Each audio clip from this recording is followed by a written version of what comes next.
Substitutability. I love that word. Okay, so substitutability.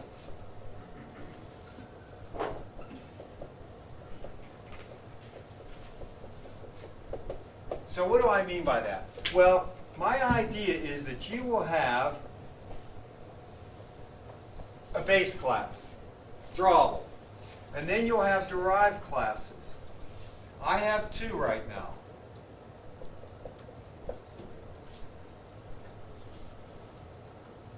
I have 3.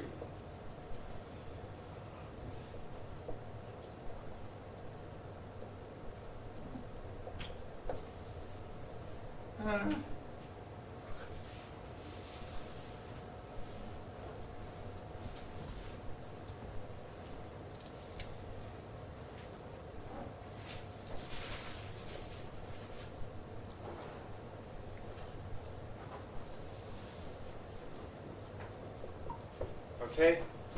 And in that example I showed you, under here, I have a 2-way walker. And in here, all I do is I overload update, because the update up here has them bouncing off the screen, and I didn't want this stupid cat to be bouncing off the screen. I wanted him to go back and forth, and I didn't want him, and I got to fix this Paul thing. Adam Hodges drew the cat. Jordan Jestring drew everything else. Oh, and Adam also drew the roaches, and I could do it if I wanted to. I really think I could. In fact, I know I could. I just didn't. Anyway, so those are 2-way walker sprites. All right? Now, what do I mean by substitutability? In my drawable star, in my drawable star, what am I going to stick in there? Polymorphically, I'm going to stick in maybe a sprite, maybe a 2-way Actually, I think what I actually have is a multi-frame sprite. That's the crows, or bats. The bats flying that Jordan drew. They're multi-frame sprites. And then the 2-way walker sprite. So I have 2 different kinds of sprites, but they're all in the same list. And I treat them all seamlessly the same. I program to an interface. That's what they tell you in OO. You should program to an interface, not an implementation. That's the rule. Program to the interface.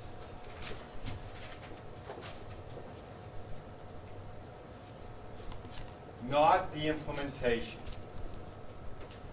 And I'm going to tell you what that means in a minute. What that means is that up here, right up here, I have purity. Purity in its purest form. I have virtual, I'm going to fit it in, void, draw, I'm not going to make it, and virtual void, update. Uint something. Purely virtual functions. What that means is that any class derived from drawable must do what 2 things? What? Yes. Provide an implementation for both draw and update. Guaranteed. So that then all I do is run through I made it a vector because I'm not deleting them. All I do in my manager then is treat them polymorphically. I just I don't know what I'm doing. Like, see, when I delete these sprites, in some cases I'm deleting a cat, in some cases I'm deleting a bat, in some cases I'm deleting those stupid little roaches. But I don't care what they are. I just tell them to go delete themselves. Similarly, down here. What did I do? Am I at the end? What is going on? Oh, I hit page up. Sorry. There's draw. See? I say, go draw your stupid self. Okay? Just go draw yourself. And what am I drawing? I don't know. I'm drawing a drawable star. Right? It could be that. It could be that. It could be that. I can substitute any of those polymorphically. When you have a pointer to base, When you have a pointer to base, that pointer can refer polymorphically to any class in the inheritance hierarchy except for that one. Why can it not refer to that one? It's an abstract base class. And for those of you alcoholics, I'll put it up here. It's an ABC. Okay? Abstract base class. That's what it is. So what that means is I cannot instantiate that thing. Okay, so that's kind of what I want you to do, and that's why I required you to have the two-way multi-frame sprite. And I wanted you to figure out how to do it, but I inadvertently put an example in the repo. I deleted it one day later, but at least one student has a copy of it, which means everybody, and I said, are you going to give it to anybody? He said, I'll try not to. You know what that means? He's going to run right out and call everybody he knows, by the way, I got anything. So let me just show you how I did the, so that we'll all be on the same page. And I'm going to keep my examples to a minimum from now on. So what does that mean? What I did is, I did it this way. Now, look, before we get there, let's come back to that. Okay, by the way, either you are a good group, or I am a damn good instructor. Well, that was an easy example. Because the grades were really the best I've ever had, and I keep them all the way back, because when people call me and ask for a reference, they'll say, you know, I'm Bill Smith. You remember me. Oh, yeah, Bill. Yeah. I definitely remember you. You're the one with the hair. You know. I mean, 400s. I'm really, I mean, above 90, practically half the class. I mean, that's like a lot. I don't know what to say, because I didn't think that it was an easy exam. Maybe you did. It was tricky. So, real happy with what you've done. So, you need to do a two-way multi-frame sprite.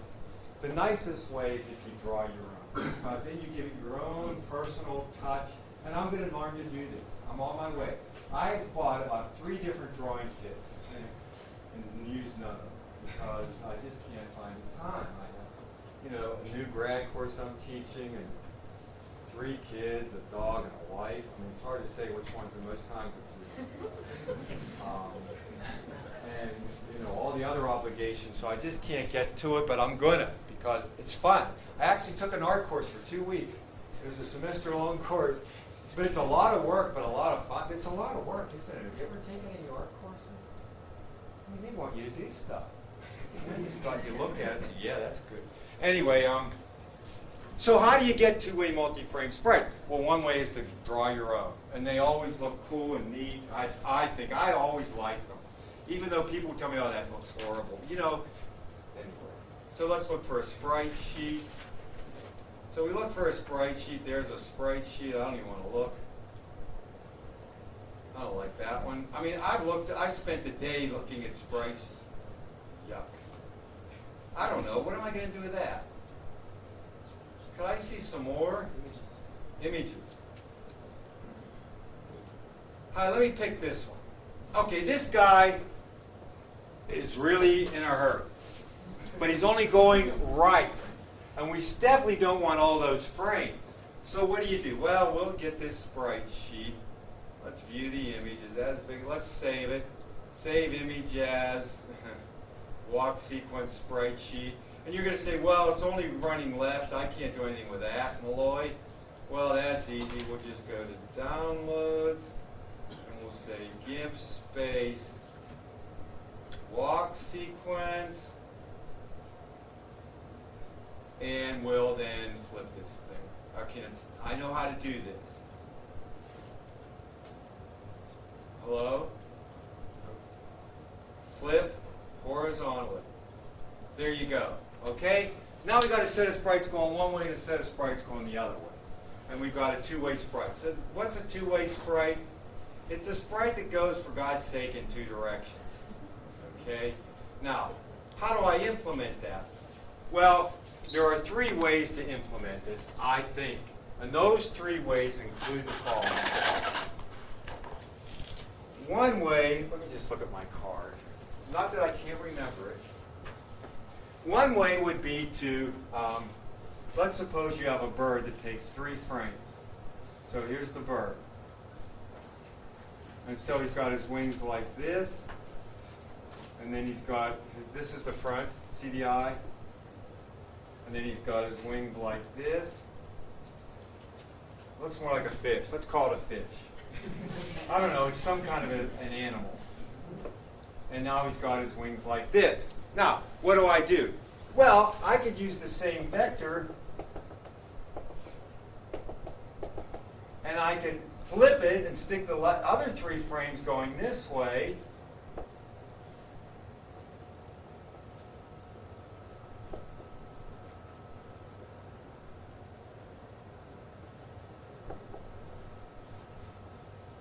And then I just use, there's a variable in there called current frame. And then I just modulo that whichever way he's going. If he's going right, then I want to use 0 through 2. If he's going left, I want to use 3 through 5. Okay? Another way is to simply use 2 different vectors. I'm not going to embarrass myself by drawing them again. And you call these frames left. And these are frames right. A third way is to use RotoZoom, or some kind of a program like that. And with RotoZoom, you just store the one vector, and then you flip it. Okay? Now, let me just point out that the way we are storing these sprites, I used to have students, we used to, like last year, the last time I taught this course, we would read the sprite sheet in one time, one single time.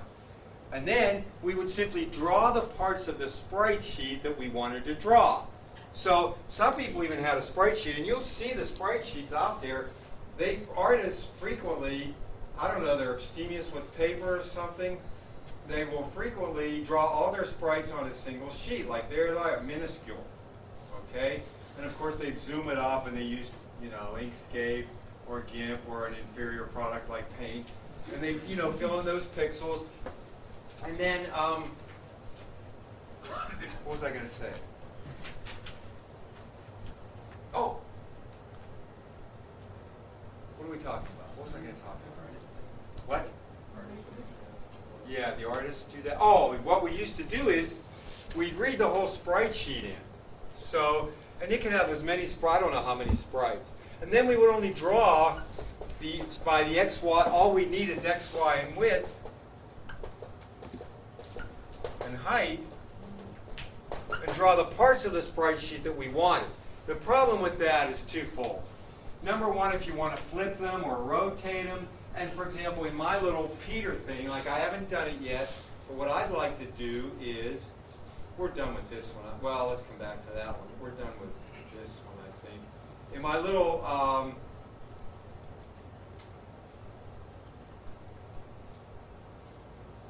in this one, see, I'd like to, what I'd like to be able to do is aim Peter's up and shoot I want to shoot these asteroids. See, I'm not able to shoot yet.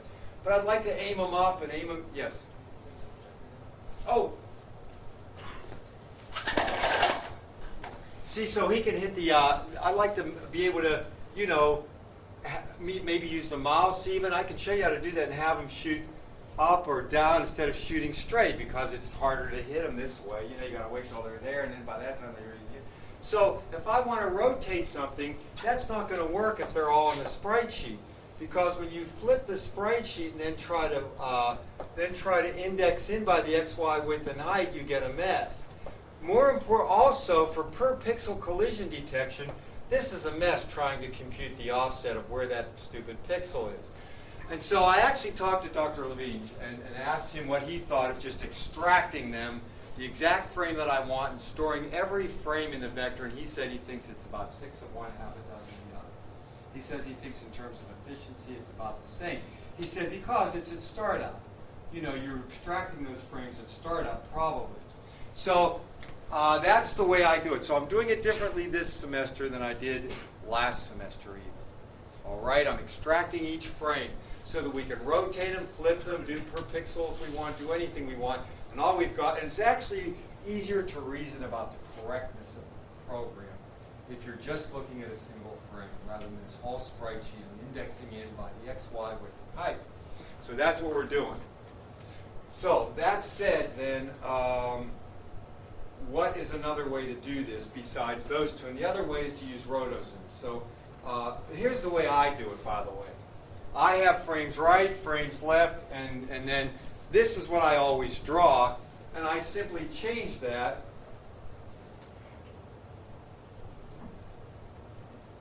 and then down in the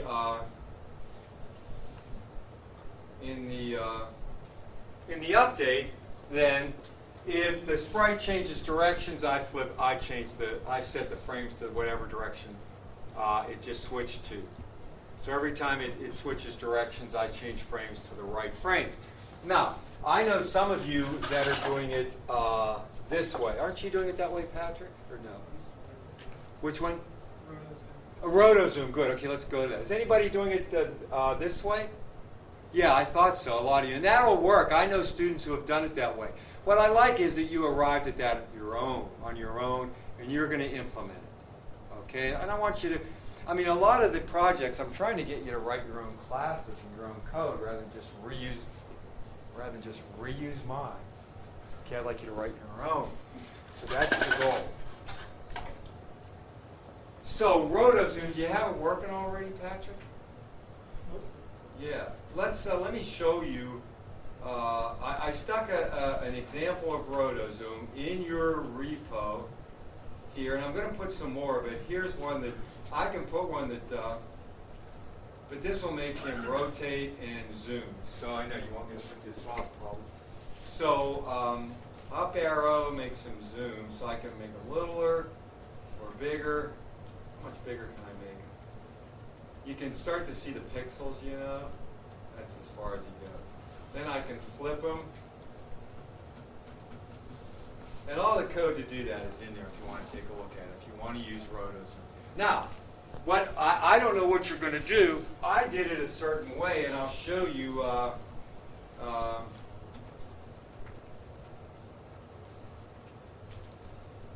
This is an example.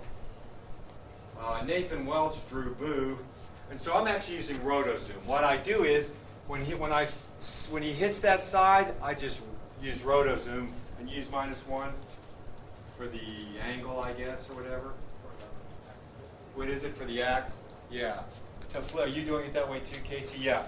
And I've done comparisons, by the way, efficiency considerations, and this really isn't much slower. Right? I didn't notice any performance difference between that and the other two. Yeah.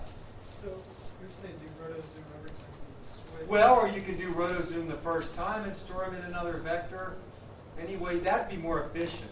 Because rotozoom, you're going to have to roto all the frames in there and do it each time. So that's a little inefficient.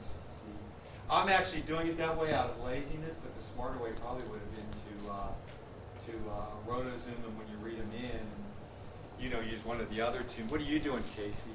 I just When it hits the bounds. Yeah, that's what I did too. And it doesn't seem to be a big performance hit, but of course that thing's only about 3 frames, I think. Nathan Welch drew that. So those are the ways to do it. Any question? Now, 10 of you have come up. What's two-way? Two-way what? Does that help? Do you have questions about two-way? Rather than have 10 of you come see me? Yes? I was just going to say, from looking at rotozoom, the internet seems to suggest that it has a lot of leaks in it. It's better to call it once instead of... Thanks for telling me that, Patrick. You know, I should know better. Every third-party library I've ever used has leaks. Glut is loaded with them, by the way. Glut has 10 times more than most. Yeah, I should have thought of that. I think that's why I was posing myself in the first one, just calling it every. Yeah, I see what you mean, yeah. Oh, is that what was going on there? Yeah. Right. And then it evens out once it's done doing that. Well, thanks a lot. That was persevering. You were very persistent to find that. And you know we should know better. I mean, I was talking to Larry Hodges once, and I gave a talk actually to some REU students, and I talked about an app that I built to do sequence diagrams for programs, and I mentioned that we used a third-party library that had leaks. And Larry Hodges came up to me and said, we used a third-party library once and we had leaks in our program. We could never find them. Finally, we found them in a third-party library. I've come to the conclusion that they all leak, which is, not good. They've never heard of Valgrind, obviously. But at any rate, and I do believe that, Flex and Bison, do they both leak? Or is this just one of them? Anyway, yeah, that's the thanks. I'm glad you mentioned that. So you're right. You should probably do it once at the beginning and not do it thereafter. Any other questions about two-way sprites? I did not, by the way, by the way, let me just, for my two-way,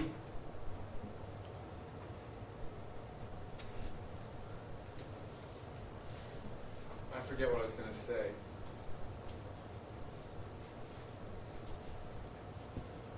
Oh, I did not subclass multi-sprite to do this. I didn't like that.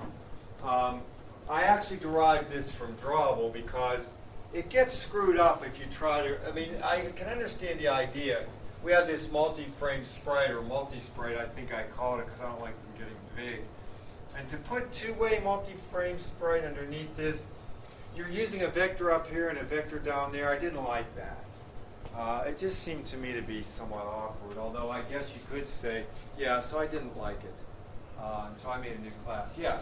Talk about the interaction with the frame factory as using different loading methods.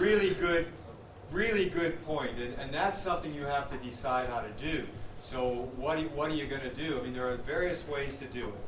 Do you want me to talk about it some more? You can either subclass factory or you can find the method factory. You know what I did? I called it twice. I just called it twice. So for my, wait a minute. I was talking about when you have a grid instead of a single script. When you have a grid? Yeah, because illustrations are across the grid. You mean for this one? Yeah, well, I guess in your example you only have a single row. See, I add function. Whenever I want to extend my frame factory, I just add another function. Okay. I would don't subclass it. I don't see the reason for that. Add a function, get two-way multi-frame. Or get four-way multi-frame, or like I wrote one, get meteors, because they're different, is what I did. Although this was easy for me. Did I split this? For me, what I did was I simply called to do my two-way multi-frame sprite, I just called the factory twice. And I called it once to get the ones that are right, and then to get the ones that are left, I called it adding that word to the name. So in my XML, I have I have cat and cat left. And cat's going right and cat left is going left. So I just said, okay, go get me the vector of frames for cat that's going right. I didn't put right there. And then go get me the set of frames for the cat that's going left. And if I'd have called them cat left and cat right, then I would have been screwed up here a little bit, you see? So I just reused that function. I just reused the same function. There's already a get frames in the factory. I'm just reusing that thing. And there are no leaks.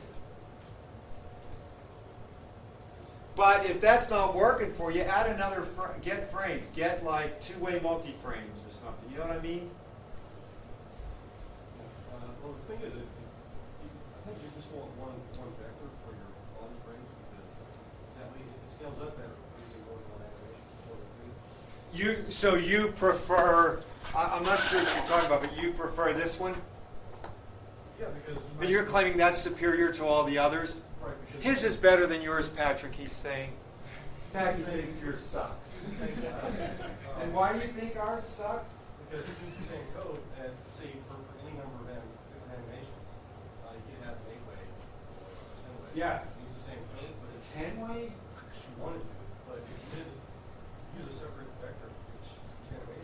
I knew someone that had an 8-way. David Wilson. It went up and down. Yeah. Yeah, I don't have any problem. I don't have any problem with either way, and I don't see your way as in any way superior to mine. Because you need a vector style. There's no other vector. Who's using a vector? Well, if you had use the same class for a 2-way and an 8-way, so you go down with 8 vectors. You could do a vector of vectors. That's kind of interesting. Do a map. What's that? Do a map that tells you which way it is in the vector. Yeah, there are all kinds of ways to do it. Yeah, I think ours is superior. I mean, in any case, you have the same number of things stored in vectors. I agree. I don't see that. I don't One see. vector